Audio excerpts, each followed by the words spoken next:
Determined and fearless, she leads the fight for women's rights. Her efforts help pave the way for women in America to win the right to vote and participate equally in democracy. Born into a Quaker family in Adams, Massachusetts, in 1820, Susan Brownell Anthony was instilled with a strong moral compass from her earliest days.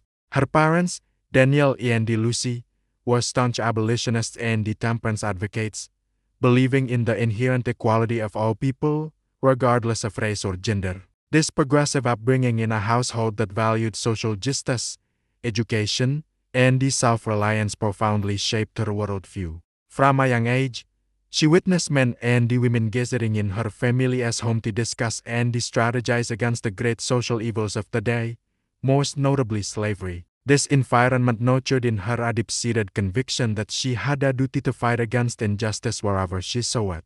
Her formal education was unusually robust for a girl of her time, and she quickly developed a sharp intellect and a commanding presence. She began her career as a teacher, a profession that, while one of the few open to women, starkly illustrated the economic disparities they faced. Earning only a fraction of what her male colleagues were paid for the same work, Anthony experienced firsthand the systemic inequality that relegated women to a secondary status in society.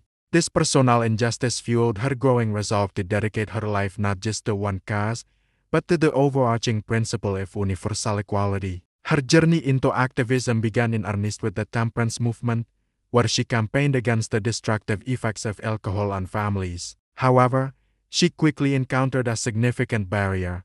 As a woman, she was often denied the right to speak at temperance rallies and conventions. The men leading the movement, while advocating for social reform, were not yet ready to accept women as equal partners in the fight. This frustrating experience was a pivotal moment for Anthony. It became glaringly clear to her that without a political voice, without the right to vote, women would forever be at the mercy of a legal and political system designed by and for men. She realized that women could not effectively advocate for other social reforms, whether it be temperance, abolition, or labor rights, until they first secured their own fundamental right to participate in the democratic process. It was this powerful realization that ignited her lifelong, unwavering crusade for women's suffrage. The vote, she concluded, was not merely a symbol of equality. It was the essential tool required to achieve it. In 1851, a fateful meeting on a street corner in Seneca Falls, New York, would change the course of American history. Susan B. Anthony was introduced to Elizabeth Cady Stanton, another leading figure in the burgeoning women's rights movement.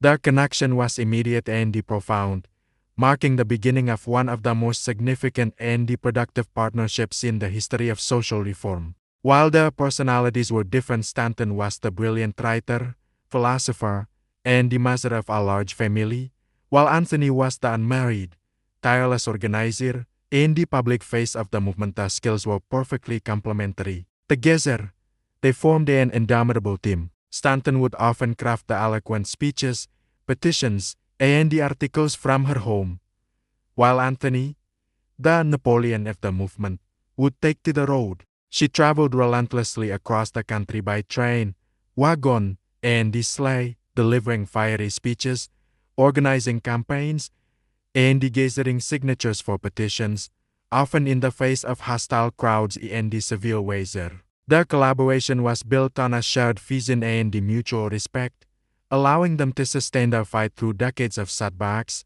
ridicule, and the opposition. They co-founded the National Women's Suffrage Association (NWSA) in 1869, an organization dedicated to achieving a constitutional amendment for women's voting rights. Anthony's activism was characterized by its radical boldness and the strategy of direct, unyielding confrontation with the status quo. She believed that simply asking for rights was insufficient. One had to demand them and act as if they were already secured. This philosophy culminated in her most audacious act of civil disobedience in 1872. During the presidential election, Anthony, along with a group of women in her hometown of Rochester, New York, marched to a local polling station and demanded to be registered to vote. citing the recently ratified 14th Amendment which granted citizenship to all persons born or naturalized in the United States and guaranteed them equal protection under the law. She argued that as a citizen she inherently possessed the right to vote. She successfully cast her ballot, an act of defiance that sent shockwaves across the nation. Her victory, however, was short-lived. 2 weeks later, she was arrested by U.S. Deputy Marshal in her own home. The subsequent trial, United States v. Susan B. Anthony, became a national spectacle. Anthony was denied the right to testify on her own behalf. And the judge, who had written his verdict before the trial even began, directed the O'Malley jury to find her guilty. He imposed a fine of $100, which Anthony famously and defiantly refused to pay. Her powerful declaration in court "I shall never pay a dollar of your unjust penalty" became a rallying cry for the suffrage movement, transforming her trial from a legal defeat into a monumental public relations victory that exposed the hypocrisy of a nation founded on principles of liberty while denying them to half its population. Throughout her long and arduous career, Susan B. Anthony never wavered in her dedication. She endured endless scorn, was caricatured in the press as an aggressive, unladylike shrieking sister, and faced physical threats. Yet, she persevered, driven by an unshakable belief in the righteousness of her cause. She lectured tirelessly, lobbied politicians in Washington, D.C., and published a newspaper, The Revolution, with the provocative motto "Amen, the rights, and nothing more. Women, the rights, and nothing less." Her work laid the essential groundwork for future generations of suffragists.